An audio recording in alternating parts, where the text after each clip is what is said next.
हर हर महादेव। जय माता मनसारानी नमः। जय मां मातंगी नमः।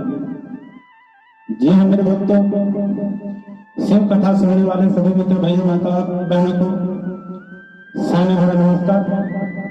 और आज हम आप सभी के बीच मेरे भक्तों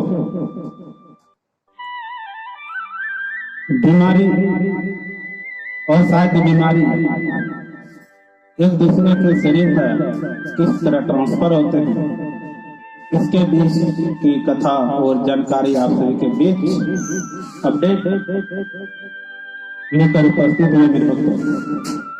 तो जितने भी हमारे प्रोग्राम को सो कथा सुन रहे हैं, आप सभी को सहने मेरा नमस्कार। और इस पंडाल में जितने भी भक्तगण बैठे हुए हैं, सभी एक बार प्रेम से महादेव भगवान, देवादेव महादेव भगवान का जयकारा लगाए। जयकारा लगाने से मेरे भक्तों आपके शरीर के अंदर जितने भी नेगेटिव ऊर्जा या गंदगी आपके शरीर के अंदर है, उस गंदगी आपके शरीर से ईश्वर का नाम उच्चारण करने पर मेरे भक्तों नष्ट तथा शुद्धि हो जाती है। इसलिए मेरे भक्तों आप सभी इस पंडाल में जितने भी शिव भक्त बैठे हुए हैं, आप सभी जयकारा लगाएंगे तो प्रेम से बोलिए हर हर हर हर महादेव। तो मेरे भक्तों एक दूसरे के शरीर पर बीमारी कैसे, और शायद बीमारी कैसे एक दूसरे के शरीर पर ट्रांसफर हो जाते हैं। सबसे बड़ी बात यह है और शायद बीमारी क्या है। और शायद बीमारी मेरे भक्तों जो हमारे परिवार के पूर्वज गुजर गए हैं, चले गए हैं, अगर उसके शरीर पर जो बीमारी था वह बीमारी उसके शरीर पर रहकर वह पूर्वज गुजर जाते हैं, तो उसका डीएनए में जो इंसान परिवार के सदस्य रहते हैं, वह सदस्य जो उसके डीएनए के सबसे अधिक करीब रहता है, वह उसी के शरीर पर उसके पूर्वज गए हुए पूर्वज के शरीर में जितने भी प्रकार के बीमारी होते हैं मेरे भक्तों, उसके ज्यादा प्रेम भाव याद जो करेंगे उसी के शरीर पर उसका बीमारी ट्रांसफर हो जाते हैं और वह इंसान उसी के तरह कष्ट भोगने लगते हैं मेरे भक्तों। तो ये और शायद बीमारी होता है जो पूर्वज गुजर गए इंसानों का जो बीमारी होता है, वह जो उस परिवार के डीएनए के सदस्य के ऊपर वह बीमारी उसके शरीर पर ट्रांसफर हो जाते हैं मेरे भक्तों। तो यहाँ तक आप सभी को जानकारी प्राप्त हो गया कि अवसायित बीमारी क्या होता है। उसके बाद ये अवसायित बीमारी जो डीएनए के सदस्य के ऊपर जितने भी डीएनए में उस परिवार के अंदर में आता है, तो उस परिवार के सभी उस बीमारी से पीड़ित रहते हैं। तो इस बीमारी से मुक्ति पाने के लिए आपको क्या करना पड़ता है?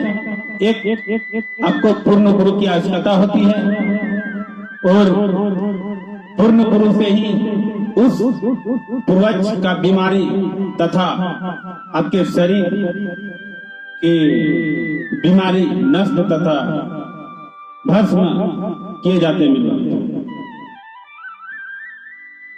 ये कर्म भोग किसी को नहीं छोड़ता है। अगर पूर्वज गुजर गया है, आपके परिवार के जो माता हो, पिता हो या कोई अन्य सदस्य हो, मान लिया जाए आपके परिवार में आपका पिता हो, आपके पिता का टीबी बीमारी हो, कैंसर हो या अन्य कोई अन्य बड़े बड़े बीमारी का रूप हो, तो अगर आपका पिताजी अगर गुजर जाता है, मेरे भक्तों कलियुग कर्मों का युग है। आप जिस तरह कर्म करोगे उसी तरह आपको कर्मों का फल मिलेगा।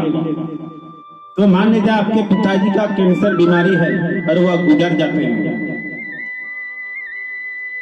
जीवन लीला उसका समाप्त हो जाता है, तो वह इंसान, आपका पिताजी तो गुजर गया, लेकिन आपके परिवार में जितने भी सदस्य रहता है मेरे भक्तों, आपके परिवार के सदस्य उसके अंदर जितना आपके अपना पिताजी को याद करेंगे और जो उसका डीएनए के करीब रहते हैं, उसी के ऊपर सबसे पहले उस कैंसर बीमारी प्रवेश हो जाते हैं।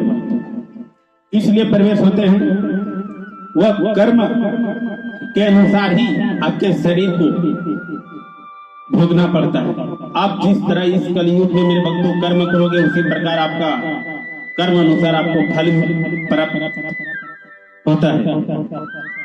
तो उस कैंसर बीमारी कर्म का पीछा नहीं छोड़ता है। इस कलयुग में लाख कोशिश कर लीजिए, एक पूर्ण गुरु की आवश्यकता से ही आप कर्मों का भोग काट सकते हैं, अन्यथा आप चले भी जाइए, आप जीवन लीला समाप्त हो जाए, लेकिन उस कर्म अपना कष्ट देना नहीं छोड़ते मेरे भक्तों। और उस आत्मा को, उस कष्ट को अपने ही परिवार के डीएनए के सदस्य के ऊपर अटैक होता है और वह कष्ट देना प्रारंभ करते हैं। अभी आप लोग कभी भी आपके अन्य परिवार के, कभी भी किसी परिवार को आप सभी देखते होंगे, जो हमारे माता पिता जो बीमारी होता है, हमारे बच्चे का भी वह बीमारी शिकार हो जाते हैं। ये किस लिए होता है? यही तो है कर्म का फल। उस आत्मा को, उस कष्ट को अपने ही डीएनए के परिवार के सदस्य के ऊपर अटैक होता है और उस सदस्य के ऊपर उस कष्ट को देना प्रारंभ करते हैं। आप लोग गौर कीजिएगा, किसी परिवार में अगर चले गए इंसान जिस बीमारी से जीवन लीला समाप्त होता है, वह बीमारी एक न एक दिन फिर आपके परिवार के सदस्य के ऊपर होता है मेरे भक्तों।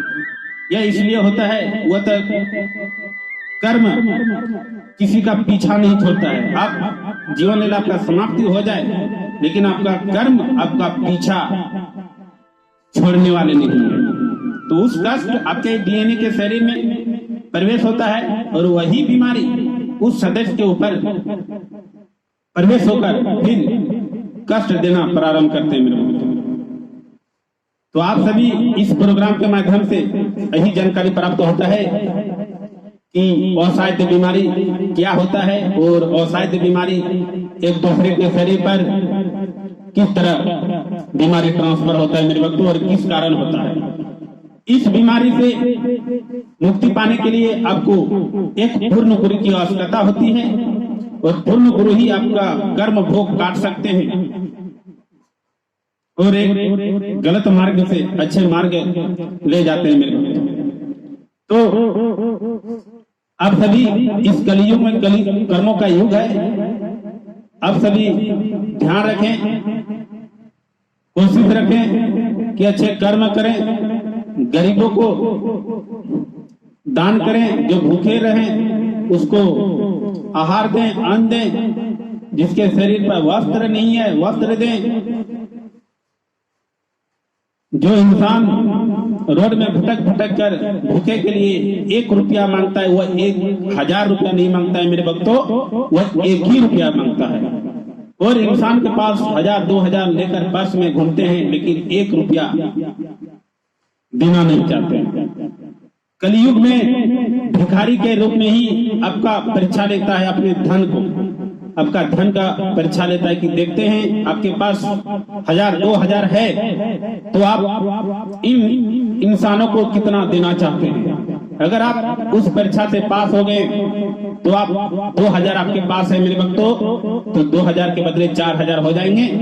अगर आप 2000 रहते पर भी 1 रुपया आप उस भिखारी को नहीं देना चाहते हैं तो 2000 के जगह 0,000 हो जाएंगे मेरे भक्तों। ये सब आप ध्यान रखेंगे। कलयुग में रियल घटना चल रहा है, तो आप सभी ध्यान रखें। जिसके पेट में अन्न नहीं है अन्न दें, जिसके शरीर पर वस्त्र नहीं है वस्त्र दें, जिसके सर पे रहने के लिए छत नहीं है, फूस नहीं, घास फूस नहीं है, उसके परिवार में जितना आपका हो सके उतना आप सहयोग करें, तो आपका जीवन तेजी से सफलता की ओर बढ़ता जाएगा। तो आज की कथा में बस इतना ही। फिर एक और नया शिव कथा लेकर उपस्थित रहेंगे मेरे भक्तों। इस कथा में इजाजत दीजिए। ओम नमः शिवाय, हर हर महादेव। जय माता मनसा रानी नमः, जय मामा गंगे नमः।